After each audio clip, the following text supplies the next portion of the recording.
cruciforme en fait. Elles sont où tes vis?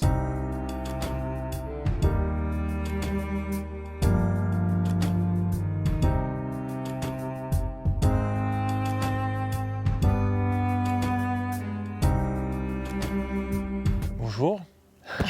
C'est bien, on a appris à dire au revoir et maintenant on apprend à dire bonjour, c'est chouette, hein, je apprends la politesse petit à petit. Une fois qu'on a mis le premier rang de bottes, donc c'est deux bottes qui sont mises deux rangs de bottes qui sont mis les uns sur les autres et en quinconce, il faut les maintenir avec des sangles et avec les lisses intermédiaires. Voilà, elles sont comprimées entre la lisse basse, la sangle passe sous la lisse basse, comprime la botte et par-dessus on a mis la lisse intermédiaire sur laquelle vont s'appuyer les précades des menuiseries.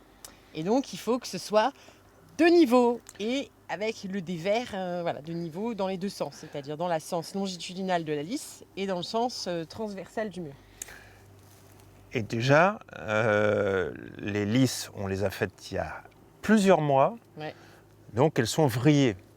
Elles ont séché au soleil. Donc les sangles ne suffisent pas à leur donner une horizontalité. Et déjà que les bottes elles-mêmes ne sont pas tout à fait bien droites, donc voilà, on a quelque chose qui gondole. donc lorsqu'on a mis les niveaux, c'était pas droit. Non, évidemment, mais ça on le savait déjà. Et là, alors là on sangle, on serre, on essaye de niveler un peu tout ça, et puis c'est toujours pas droit. Et là, tu as une idée qui Alors est, là, je sais pas, c'est ton idée à toi? Oui, parce que bon, on est un peu en mode système D, hein, on s'adapte, et ben, ça voulait pas se tasser, on monte dessus, pardon pour ton pied, on monte dessus, et puis on tasse, voilà. Mais le pire, C'est que ça marche. c'est que ça Et marche. puis après, on pose le niveau. Et c'est nickel. magnifique. Et c'est ça qui est incroyable. Attendez, il y a l'art aussi, l'art de l'artisan, moi je sais pas le t-shirt, mais il faut bien sauter avec le bon poids au bon endroit. Donc dans le système D, il y a quand même un peu de gestion de précision malgré tout. Voilà, mais ça l'a fait. Moi, je voulais vraiment faire cette vidéo sur les lisses intermédiaires parce que quel est ton système D? Comment tu développes ton système D? Est-ce que tu demandes à quelqu'un de régler les affaires à ta place? Tu peux lui demander conseil, mais comment tu mets en place ton système D? On a chacun à mettre en place notre système D et je me rends compte que plus on le met en place, plus c'est facile. Plus les idées viennent, des nouvelles idées, de la créativité. Parce que finalement, sur chaque chantier, on l'a déjà dit, c'est différent. Chaque situation est différente et on ne pourra pas prendre le système D de l'autre.